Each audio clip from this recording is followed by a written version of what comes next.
Слава Ісусу Христу! Сегодня Евангелие говорит так.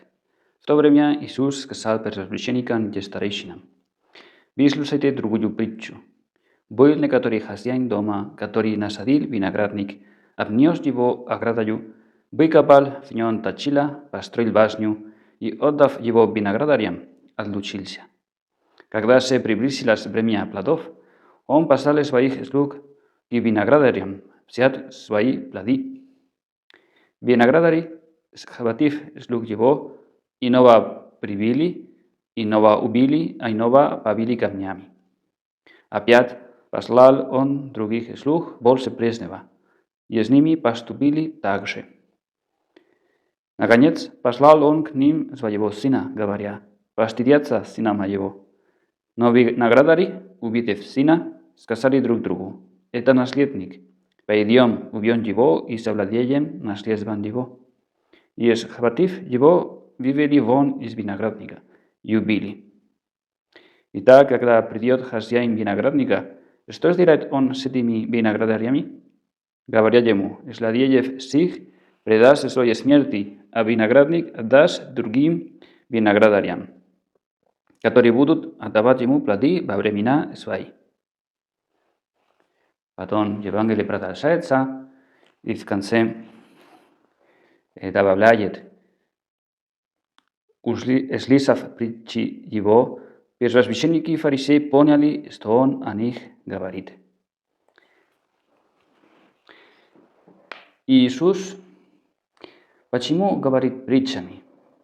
Чтобы первосвященники и старейшины поняли, что он говорит о них, чтобы поняли легче, что происходит внутри их. Но думаю, что не только с этой целью, это тоже для нас. Потому что Иисус хочет делиться, когда он говорит притчами, хочет делиться своей духовной мудростью, чтобы нам легче тоже узнать себя, потому что перед нами великий путь, длинный путь до неба, и надо добраться до конца. Иисус хочет помогать нам своей мудростью, чтобы мы сумели добраться до конца, чтобы помогать нам своей мудростью. Потому что Бог хочет, чтобы все люди спаслись. Главное в нашей жизни – спастись. И думаю, что в детстве мы все играли в прятки. Есть разные варианты, но в основном мальчик или девочка закрывает глаза, считает, например, до 40, и остальные дети спрятаться. И когда мальчик закончит читать, остальные должны добраться до определенного места, стараясь, что этот мальчик или девочка не видел их или поймал, или трогал. И тогда можно так спастись. Да? Если это мальчик, дети делают, он говорит: я спасла. Бог хочет, чтобы все люди спаслись, хотя в последний момент своей жизни. Потому что мы дети Божьи, и Он хочет, чтобы мы все попали в небо с Ним. Но не только это. В чем состоит христианская жизнь? Думаю, что Иисус тоже говорит притчами, чтобы делиться своей мудростью, потому что христианская жизнь – это, конечно, главное спастись. Но не только. Надо развивать нашу христианскую жизнь. В чем состоит христианская жизнь?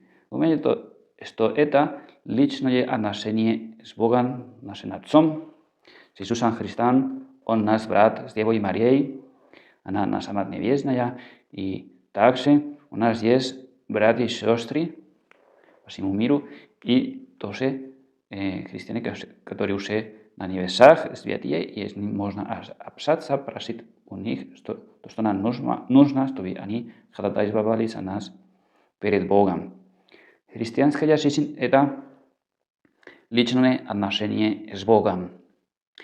И, конечно, надо спастись, но христианская жизнь – это не только соблюдать правила или заповедь, как галочки. Думаю, что это первый шаг, конечно, это соблюдать.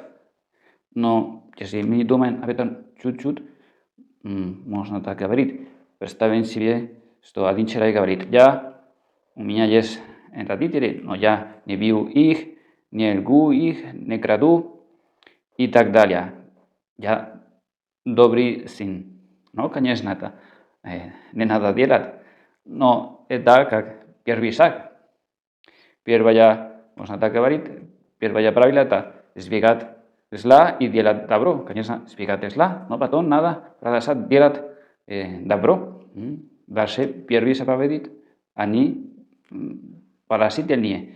Любить Бога, любить ближнего, уважать родителей и так далее. Потому, как я сказал, мы паломники, перед нами длинный путь до неба, и Иисус Христос, наш добрый пастырь, наш опытный гид, хочет помогать нам добраться до конца. И Он знает не только в последний минут, в последний момент обращаться и просить прощения у Бога, это очень важно, но перед нами жизнь, целая жизнь, чтобы развивать наши отношения с Богом, чтобы любить Его, дружить с Ним, с Девой Марией, с Иисусом Христом, со святыми. Иисус Христос, наш добрый пастырь, Он ведет нас в небо, Он опытный гид, знает, где находится вода, чтобы напоить нас по дороге, где можно найти отличную еду, вкусную еду, чтобы питаться по дороге, где можно отдыхать безопасно, чтобы наслаждаться жизнью, духовной жизнью, дружбой, любви с Богом на земле и потом вечно на небесах.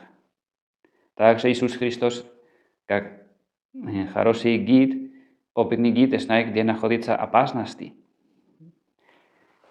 Надо избегать зла. И опасность – это как когда есть восхождение в горы или по пути. Может быть, по дороге есть опасность лавин, опасность падения камней или опасность диких животных. Надо знать, куда, по которому пути идти, избегая этих местах. И сами в церкви есть великий опыт, большой опыт, 2000 лет опыта духовной жизни. Поэтому надо тоже как советоваться с опытным гидом, с Иисусом Христом, и в церкви тоже есть, как Иисус Христос, хороший гид, который помогает нам, священники и другие, которые могут советовать нам, как добраться до конца. И в основном опасность – это дьявол, который искушает нас, чтобы мы не попали в небо, чтобы мы согрешили. Грех – это единственное зло, которое нам нужно избегать греха. И эти духовные писатели церкви всегда говорили, что грех – это единственное зло, но есть 7 главных грехов. Это гордыня, зависть, гнев, жадность, лень, похоть, угодие. И, думаю, все сказал, гордыня, жадность, гнев, похоть, лень, угодие, зависть. Я здесь написал, что не забывать, как говорит на русском языке. И сегодня в Евангелии Иисус предупреждает фарисеев, entonces нас, что здесь о жадности, один из этих грехов. Первосвященники и старейшины получили много даров, много благодати, чтобы угодить Богу и помогать людям, народу. Но они использовали это в свою пользу. Muchos se получили дары, таланты, благодать. Надо использовать, чтобы угодить Богу, служить Богу, церкви, душам, людям, окружающим. Избегая жадности, это портит нашу жизнь, вредит нам.